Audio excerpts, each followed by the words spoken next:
Welcome to a smartphone that is about to smash a whole load of records. This is the successor to the Asus ROG phone, which when it came out last year was labeled as ridiculous and crazy, and yet they have just completely topped it. Alright, so it actually took me a good minute to figure out which way this thing opens up, and once you're inside, it is equally elaborate. You get the company's 2nd gen aero-active cooler, which cools not just the phone, but also your fingers while playing. And get this, it gives you a second headphone jack. There's a pretty different looking plastic case here, and also a 30-watt adapter with a USB-C to USB-C cable. What is nice is they've also given replacement covers for your USB-C port, as well as a little add-on that turns your cooler into a phone stand as well. Okay, so the phone itself has 5 pillars, 5 key areas in which it's really doing something completely new. But just before we get to that, you might be thinking that phone looks chunky. It seems like pretty much the entire strategy of this device could be embodied with the word extreme, and that also applies to the dimensions. We're talking 9.78mm thick, with a mass of 240 grams. I don't think I've ever tested a phone that's heavier, aside from those crazy devices with 10,000 mAh batteries inside. I would say this, the weight itself is not a complete deal breaker for me, and I did find that the phone is still grippable thanks to a curved side trim, but also that the center of gravity here is just a little high up, so you've always just got to make sure you hold it properly.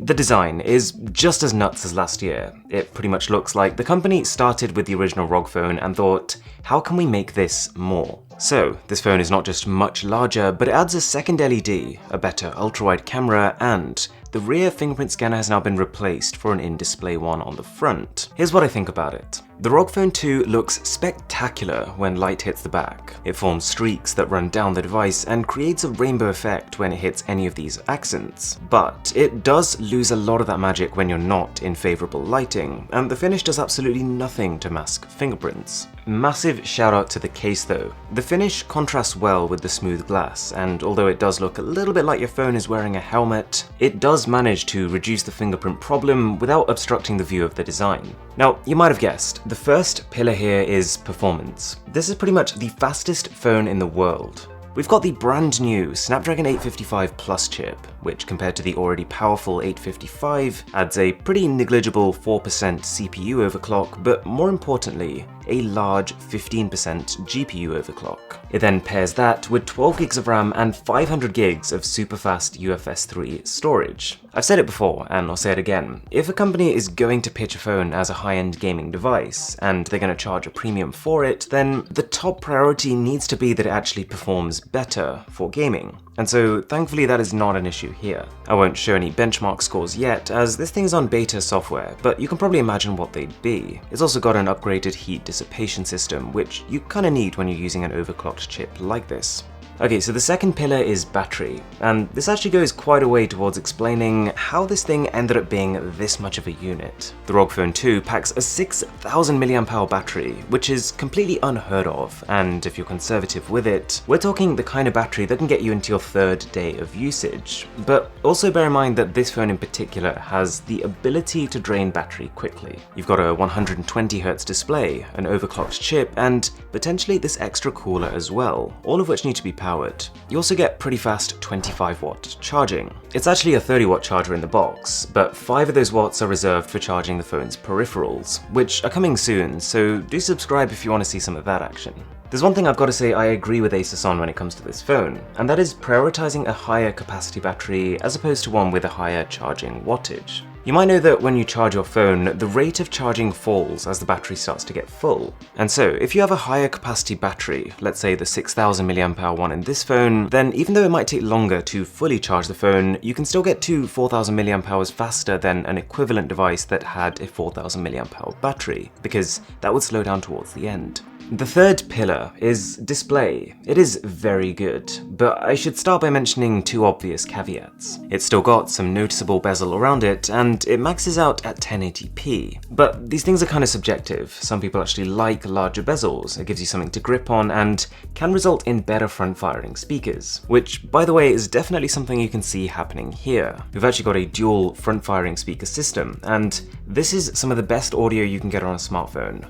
No doubt. And then as for it being a 1080p panel, I'm all for it. It's still crisp, and compared to a Quad HD panel, it's still gonna preserve battery when gaming and keep frame rates higher. But if you are intent on finding the sharpest display out there, then this isn't gonna be it. With that out the way though, wow. You're looking at world's first 120Hz AMOLED HDR smartphone display. It's got a record-breaking 1 millisecond response time, and while that's pretty hard to test in practice, I can say that this is easily one of the most fluid, tactile, and instantaneous experiences out there. It's not quite as bright, and contrast not as high as Samsung's best, but color accuracy is bang on. Number 4 is software. Straight out of the box, you can feel the refinement. In fact, this might just be the only time ever where I felt the need to show you guys the phone's setup screen. You get this super polished gaming portal that lets you see your phone's status at a glance. You can launch your favorite games and fine-tune LED behavior. It's all really impressive stuff. It even lets you block certain areas of your screen from responding to touches and gives you fine control over your CPU speeds. The ROG Phone 2 also sees the return of something called X Mode, which as a fun little touch makes your wallpaper and logos start to glow, but is really about upping the frequency of your CPU and blocking RAM-eating applications.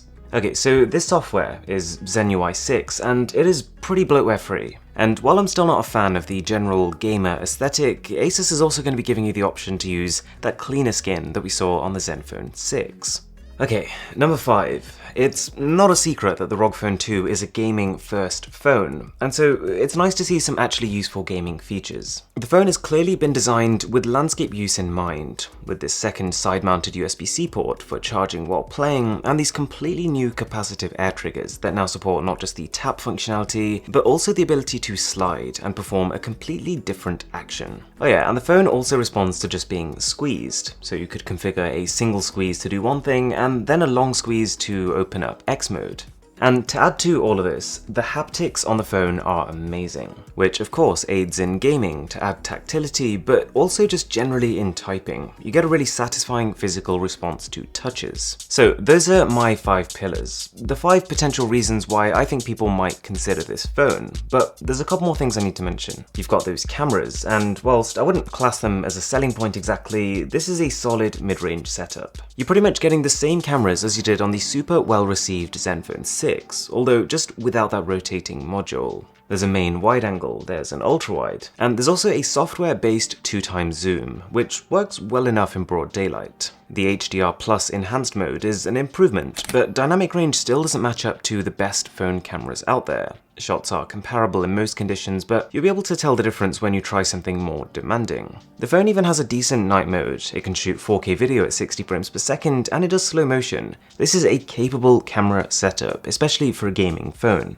So there you have it, and let me tell you, I came this close to switching from the Galaxy S10 5G to the ROG Phone 2 as my main daily device. I love the idea of a 6000 mAh battery, of having the most powerful and fluid phone out there, but for me, a big part of it is cameras. The ROG Phone 2 is an insane gaming smartphone with pretty good cameras, and so because photography is such a priority for me, I couldn't quite justify it. But the fact that it was such a close call is a testament to how compelling this phone is. If you enjoyed this video, I'm going to drop a link to a whole bunch of interesting smartphone unboxings like this one. And with that being said, my name is Aaron, this is Mr. Who's the Boss, and I'll catch you in the next one.